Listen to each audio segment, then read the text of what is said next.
तो last part में हमने देखा था कि श्याओ जियान के जाने के बाद बोलता है, नहीं अभी मैं हार नहीं मान सकता, मैं तुम्हें हुआओ परिवार से जरूर बाहर निकाल दूंगा। फिर सीन शिफ्ट होता है जहाँ पर श्याओ के डैड बोलते हैं, मुझे पहले ही ध्यान देना चाहिए था कि हमारा श्याओ गायब है। श्याओ की मोम रोते हुए कहती है, अब ये सब कहने का क्या फायदा है। श्याओ के डैड शाओलिन का कॉलर पकड़ते हुए कहते हैं, मुझे बताओ तुमने हमारे बेटे के साथ ऐसा क्यों किया।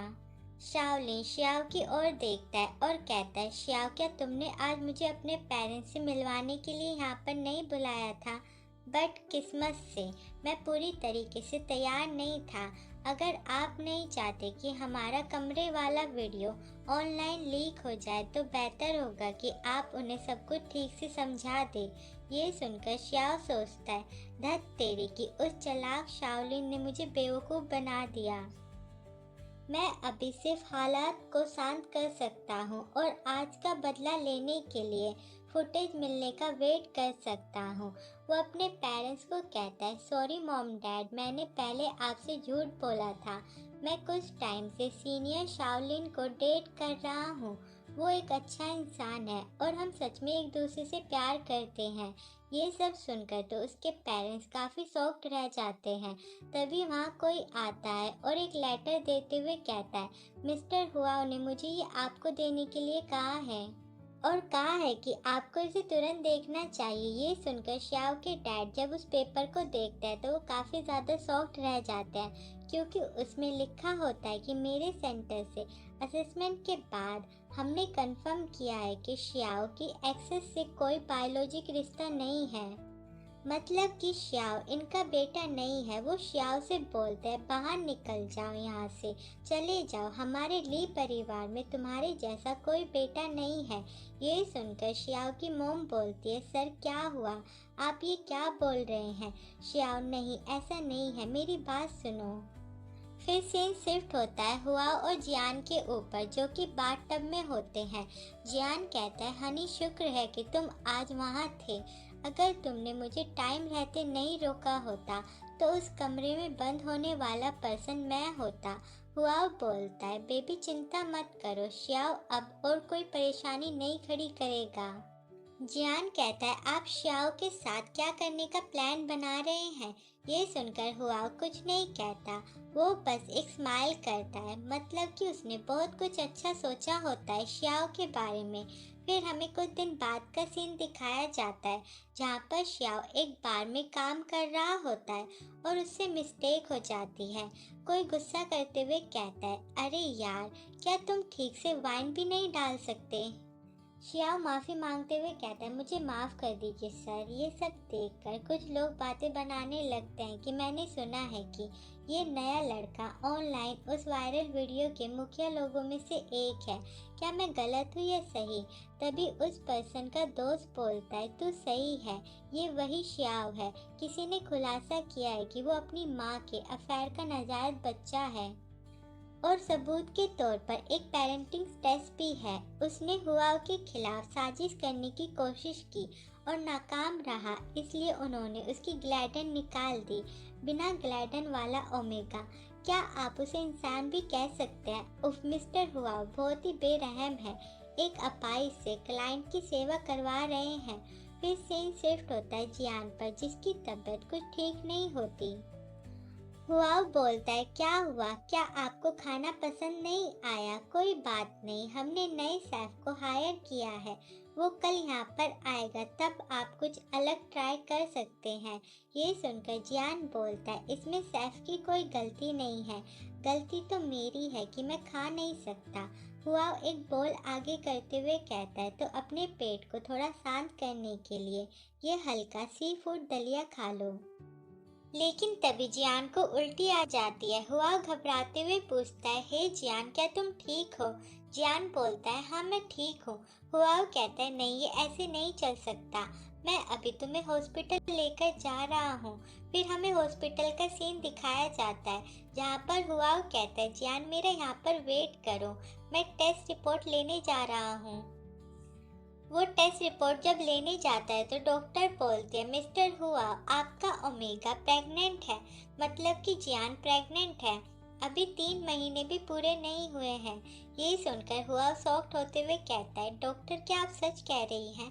वो बहुत ही खुश हो जाता है और सोचता है, मुझे उम्मीद नहीं थी कि जियान सच में, क्या इसका मतलब ये है कि मैं डैडी बनने वाला हूँ?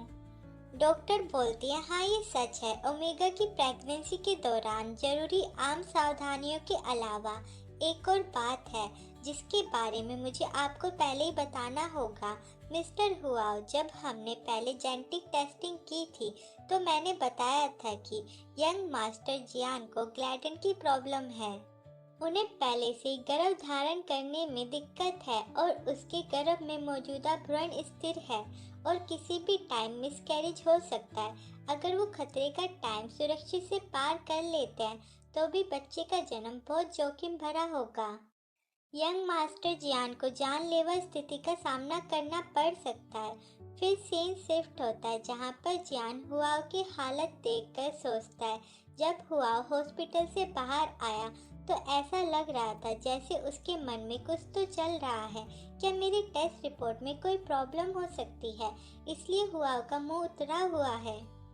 जियान हुआओ की केयर करते हुए कहता है, जियान, डॉक्टर ने कहा है कि तुम्हारे पेट की दिक्कत एंजाइटी और स्ट्रेस की वजह से है। कुछ टाइम के लिए ठंडा या मसाला खाना मत खाना। मैं शेफ से आज रात के लिए कुछ हल्का बनाने को कहूँगा। ये बोलकर वो वहाँ से चला जाता है और उसे जाते देखकर जियान सोचता है, मुझे अब भी ऐसा लग रहा है कि वो मुझसे कुछ तो छिपा रहा है। हुआ भी सोचता है, मुझे फिलहाल उससे ये बात छिपा कर रखनी होगी कि वो प्रेग्नेंट है।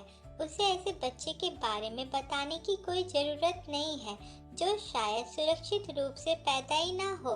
इसके अलावा अभी चीज़ों को और ज़्यादा मुश्किल बनाने की कोई ज़रूरत नहीं है। हुआ सेफ से कहता है, हाल ही में मास्टर जियान की तबीयत ठीक नहीं है, इसलिए खाना थोड़ा हल्का होना चाहिए। और दूसरी साइड हम जियान को देखता है जो कि सोचता है, मैंने लंच में ठीक से खाना नहीं खाया था, चलो देखता हूँ फ्रिज में क्या है। तभी उसकी नज़र आइसक्रीम पर जाती है। उसे देखकर जियान सोचता है, मैं बस थोड़ा सा खाऊंगा और हुआ को पता भी नहीं चलेगा कि मैंने आइसक्रीम खाई है। वो आइसक्रीम लेके सोफे के पीछे आ जाता है और कहता है, वाह ये कितनी डिलीशियस है। वो उसे खाने ही वाला होता है कि तभी वहाँ पर हुआ आ जाता है। वो कहता है, जियान, आप अकेले यहाँ पर क्या कर रहे हो? ये बोलकर वो उसके हाथ से वो आइसक्रीम ले लेता है और कहता है, क्या मैंने जो कुछ भी कहा था वो आपने एक कान से सुना और दूसरे कान से निकाल दिया था? वो जियान का प्यार से कान पकड़ता है और कहता है, छोटे फूडी, जैसे ही मैं आसपास नहीं होता तुम चुपके से खाना खा लेते हो। क्या मुझे तुम्हें फिर से याद दिलाने की ज़रूरत है कि डॉक्टर ने ठंडी और कच्ची चीज़ें खाने से मना किया है? ये सुनकर जियान बोलता है, मुझे तो इसे खाने को भी नहीं मिला, मुझे बस एक बाइट खाने दो, बस एक बाइट। हुआ बोलता है, नहीं। तो जियान कहता है, अरे बेबी, इतने कंजूस मत बनो, दे दो मुझे। हुआओ कहता है, नहीं दूंगा, एक निवाला भी नहीं। ये सुनकर जियान हुआओ को सोफे पर धक्का देकर उसके ऊपर आ जाता है और कहता है, अगर तुम मुझे खाने नहीं दोगे तो मैं तुम्हारे ऊपर से नहीं उठूंगा, बिल्कुल इसी तरीके से तुम्हारे ऊपर बैठा रहूंगा। पर हुआओ का रिएक्शन नॉर्मल होता है। तो जियान सोचता है, क्या वो इसलिए ठंडा व्यवहार कर रहा है क्योंकि मैं बहुत आगे बढ़ गया हूँ? हुआ बोलता है, गेट अप। जियान ये सुनकर हट जाता है। हुआ कहता है, मुझे अभी भी काम करना है, आप अपने रूम में जाकर आराम करें। ये बोलकर वो वहाँ से चला जाता है। उसे जाते हुए देखकर जियान सोचता है, उसने अचानक इतना बेपरवाह बर्ताव क्यों किया? कुछ तो गड़बड़ है। हुआओ का ठंडा रिएक्शन जरूर कुछ गलत होने का संकेत दे रहा है। तो ऑडियंस, आपको क्या लगता है, क्या जियान को पता लग पाएगा कि वो प्रेग्नेंट है या नहीं? प्लीज़ कमेंट करके बताना। आई होप आपको ये वीडियो अच्छी लगी होगी। अगर लगी है तो प्लीज़ वीडियो को लाइक करें और चैनल को सब्सक्राइब करें।